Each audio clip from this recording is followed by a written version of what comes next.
नमस्कार मंडळी, स्वागत आहे आपलं न्यू ब्लॉगमध्ये. तर बघा, इथं कॅन्टीनचं सामान आणलेलं आहे संध्याकाळचं. तर कॅन्टीनला बघा भरपूर सामान भेटतं, ग्लोसरीपासून सर्व सामान भेटतं, अगदी बेसिक गोष्टीपासून खायच्या वस्तू म्हणा, काही परफ्यूम म्हणजे कॉस्मेटिक, खायच्या वस्तू, सगळं सर्व काही सामान भेटतं. इलेक्ट्रिक वस्तू पण असतात कॅन्टीनला. तर हे पहा, इथं आणलेलं आहे. ग्रीन टी आहे, चोकोपाय, गुलाबजामुन, ब्रश, साबण वगैरे सर्व काही आणलेलं आहे. बासमती चावल वगैरे आणलेलं आहे बघा. डेटॉल आहे. तर बघा, इथं एवढी थंडी असून सुद्धा आता मुलांची शाळा सुरू झाली आहे. सध्या -16-19 असं टेम्परेचर आहे. तर बघा, इथं मी स्वराला तयार करते. एकदम कपड्यावरनं कपडे घालते बघा, एकदम गरम कपडे घालून एकदम पॅक करून पाठवायचं आहे बघा मुलांना. तर इथं बघा, मी स्वराला तयार करते व्यवस्थित. जॅकेट घालून झालं, मग त्यांच्या डब्याची तयारी करत होती मी नंतर. तर इथं मी पराठे बनवते बघा, आलूचे पराठे बनवते. तर इथं बटाट्यामध्ये बर्फ जमल्यामुळे बटाटे व्यवस्थित शिजलेच जात नाहीत. कमी शिट्ट्या केल्या तर वरून शिजतात आणि आतून कच्चे असे दांडरल्यासारखे राहतात. आणि म्हणून जरा जास्त शिट्ट्या केल्या होत्या, जरा पातळच झालं होतं बटाटा. मग मी बघा असं स्टफिंग करून लाटते. तर मी असंच करते बघा, काय होत नसलं, पराठे वगैरे लाटता येत नसले की असं स्टफिंग करते. म्हणजे 2 लाट्या लाटायच्या, एकावर भरायचं आणि दुसरी चिपकवायची आणि त्यांना लाटायचं. ते बंद करून मग लाटून घ्यायचं. मग असं केल्याने पराठा बी आपला छान होतो आणि फुटत नाही मग. तर हे पराठे थंडीमुळे बटाटे एवढे हे चांगले येत नाहीत. बर्फ जमल्यामुळे असं बटाट्यात पाणी पाणी होतं, शिजवलं तरी जास्त पातळ होऊन जाते बटाटा. आणि हे चिपकून घेतले बघा मी व्यवस्थित, बरोबर 2 लाट्यांनी. आणि ते व्यवस्थित पसरून घेतलं आणि मग लाटून घेतले बघा त्याला व्यवस्थित मी.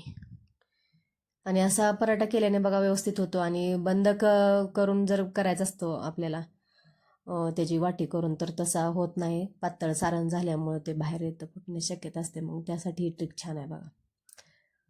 तर एका साईडनं भाजून घेतला आणि मी इथं तेलच लावते, कारण थंडी असल्यामुळे तेलच परवडतं लावलेलं. कारण तूप बटर लावलं की पराठे एकदम कडक हे होतात. तूप थंडीमुळे जमा होतं ना, ते बरोबर लागत नाही. मग तेल लावलेलंच परवडतं म्हणून मी तेलच लावते. तर बघा, हे व्यवस्थित प्रेस करून मी दाबून घेते पराठा व्यवस्थित भाजून. तर बघा, पराठा फुगतोय हलका, पण कुठून हवा गेली की मग तो फुगत नाही बघा. दोन्ही साईडनं हवा गेली बघा याची, त्यामुळे तो फुगला नाही एवढा. तर असं खरपूस असं मी पराठे भाजून घेतलेत बघा.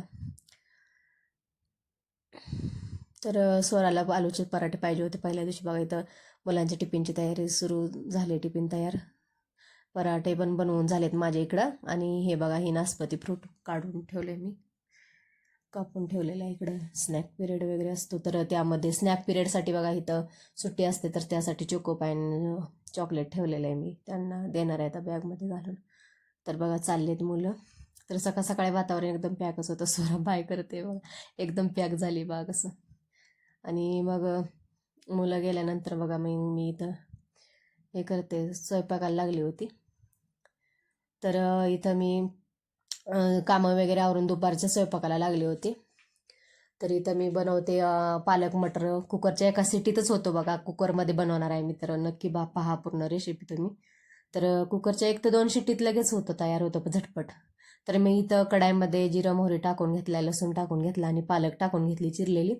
तर ही व्यवस्थित परतून घ्यायची एकदम पाणी सुटेपर्यंत. म्हणजे पालकचं पाणी एकदम हे झालं पाहिजे. आणि त्यातच मी 2-4 मिरच्या टाकून घेतलेल्या आहेत. पालकचं बघा पाणी एकदम हे झाले, बारीक शिजून कमी झाली शिजून की मग घ्यायची काढून मिक्सरच्या भांड्यात. आणि ही थंड झाल्यानंतर वाटून घ्यायचं. मी मिक्सरच्या भांड्यात काढून घेते, पण थंड झाल्यानंतर वाटून घ्यायचं. एकदम फाईन प्युरी करायची, एकदम फाईन पेस्ट करायची याची वाटून. आणि मग मी याला कुकरमध्ये फोडणीसाठी घालते बघा. तर तेल घेतलेलं आहे मी थोडंसं, 2-3 चमचे. त्यामध्येच मी लसूण आणि कांदा घालून घेतलेला आहे. आणि कांदा व्यवस्थित ट्रान्सफर थोडा झाला की मग त्यामध्येच अद्रक घातलेले आहे, आलं घातलेलं आहे मी. किसलेलं आलं घालून घेतलेलं आहे. आणि कांदा जास्त परतायचा नाही, असा गुलाबी झाला की त्यामध्येच मी 2 चमचे पालक पुरी घातलेली आहे अगोदर. असं अगोदर घातल्याने लवकर परतली जाते पालक, आणि पालकला मग छान कलर येतो बघा. असं तेल सुटलं की मग जी राहिलेली पालक आहे ती घालून घ्यायची. पालक पुरी जी आहे ती राहिलेली ती घालून घ्यायची अगोदर. त्यासाठी त्यामध्ये हळद घालायची आपल्याला. हळद घातली की त्यामध्येच गरम मसाला घालायचा. ही करची कुकरमध्ये असल्यामुळे ती करचीमध्येच हळद पडली गेली माझी. तर हे बघा, व्हिडिओ शूट करण्याच्या नादात असं लक्षातच येत नाही की करची वगैरे बाजूला करावी, हे व्हिडिओच्या नादात हे अशी गडबड होते बघा. तर त्यामध्येच हळद घालून घेतली आणि नंतर मग थोडा एक अर्धा चमचभर गरम मसाला घालून घेणार आहे मी त्यामध्येच. आणि अशी पटकन करायचं होता मला पण स्वयंपाक, म्हणून मी असे कुकरला लावून घेतलेलं आहे पटकन. आणि पटकन होते बघा अशी केली की, कारण वाटाणे पण शिजले जातात. त्यामध्येच बघा गरम मसाला घातला आहे मी अर्धा चमच. गरम मसाला वगैरे घातला आणि व्यवस्थित मिक्स करून घेतलं बघा. तेल सुटलं एकदम मसाल्याला आपला, परतला व्यवस्थित. आता मग त्यामध्येच जी पालक पुरी उरलेली होती ती घालायची पूर्ण संपूर्ण, जेवढे आहे तेवढे. मग त्यामध्येच 1 वाटी वाटाणे घातलेत.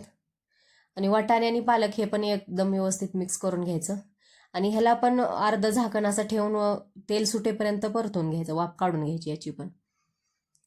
कुकरचं झाकण ठेवायचं आणि त्यामध्ये मीठ घालायचं राहिलं होतं, तर मीठ घालायचं शेवटी 1 चम्मचभर, मतलब चवीनुसार घालायचं. तर हे मिक्स करून घ्यायचं आणि मीठ घातल्यानंतर मग बघा मी आता झाकण ठेवून वाफ काढून घेणार आहे याची. बघा किती छान कलर दिसतोय आपला हिरवागार पालकचा. तर आता झाकण ठेवायचं, अर्धवट झाकण ठेवायचं आणि त्याची वाफ काढून घ्यायची. बघा मी कुकरचं झाकण ठेवलं अर्धवट, त्याच्या अगोदर वाफ काढून घ्यायची, म्हणजे तेल सुटेपर्यंत याला पण शिजवून घ्यायचं आपल्याला. याची बघा वाफ निघलेले. अशी वाफ काढली की मग आपल्याला गरम पाणी घालायचं याच्यात. जास्त पाणी नाही घालायचं, साधारण अर्धा ग्लास भर घालायचं आहे, कारण हे पातळ नाही करायचं आपल्याला, थिकमध्येच बनवायची आहे भाजी. त्यामुळं साधारण अर्धाच ग्लास घातलेला आहे बघा मी पाणी याच्यामध्ये. आणि हे घालून मग मिक्स करून घ्यायचं. आणि मग कुकर लावून मग ह्याची 1-2 शिट्ट्या करून घ्यायच्या. मी याच्या 2 शिट्ट्या करून घेतल्या होत्या, थंडी असल्यामुळे ह्याला जरा 2 शिट्ट्या करायला लागल्या होत्या. आता त्याच्या शिट्ट्या झाल्यात, तोपर्यंत मी इकडं फोडणी करून घेते. शिजलेले आहे, मी कुकर काढला होता. तर त्यामध्येच मी लसणाची फोडणी घालते बघा त्याला. तर इथं 2 चमचे लसूण घेतला आहे मी, त्यामध्येच 1 चमचाभर तीळ घालणार आहे मी. तीळ घातल्याने बघा छान चव येते भाजीला. आणि थंडीमध्ये तीळ खाल्लंच पाहिजेत बघा, खाल्लेलं कधीही चांगलंच आहे थंडीमध्ये तीळ. तर हे मिक्स करून घेतलं मी. तर इकडं बघा फोडणी डायरेक्ट मी घालणार आहे याच्यात, चालूच आहे, गॅस बंद केला नाही, भाजी शिजतच होती त्यामध्येच मी वरून फोडणी घालून घेतली तीळ आणि लसणाची. तीळ आणि लसणाची फोडणी घालून व्यवस्थित मिक्स करून घेतली बघा मी. आणि मग मिक्स करून घेतल्यावर लगेच गॅस बंद करून द्यायचा थोड्या वेळाने. बघा कशी दाटसर भाजी झाली आपली, जास्त पातळी नाही, जास्त हे दाटसर पण नाही झाली आपली, मध्यम ठेवायची. तर बघा किती छान दिसते आपली हिरवीगार पालक, एकदम छान आहे ना.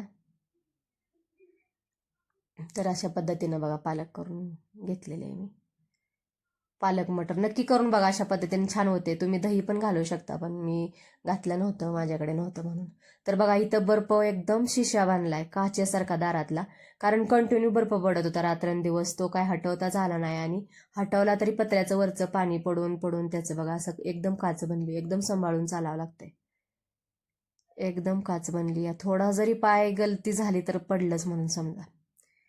एकदम शिशा बनलाय बघा, एकदम बारीक असं दिसतंय बघा तुम्हाला कसं. आणि हे पत्र्यावरचा घसरून आलेलं बर्फाचे तुकडे पडलेत बघा, ते निघत नाहीत, चिकटून बसलेत एकदम. असं वातावरण झालेलं आहे बघा आता. मी पायानं पण धावून बघत होते, कडकड आवाज येत होता त्याचा. असं पापडाचा कसा आवाज येतो तसा पाय वरतून टाकला की असा आवाज येत होता त्याचा बर्फचा.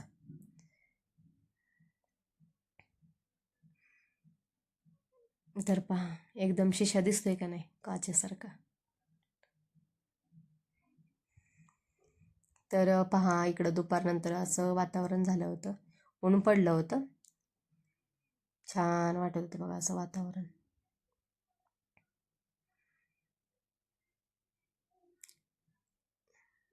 तर आणखी बर्फ पडणार आहे अजून, आणखी 1 तारखेला दाखवते. आता सध्या काय थांबलेला आहे बर्फ, आणखी 1 तारखेला पडणार आहे असं दाखवते. तर बघा इकडं सोरा शाळेतून आले, तिला मी घ्यायला गेले तर बॅग दे म्हटलं तर बॅग नव्हती देत.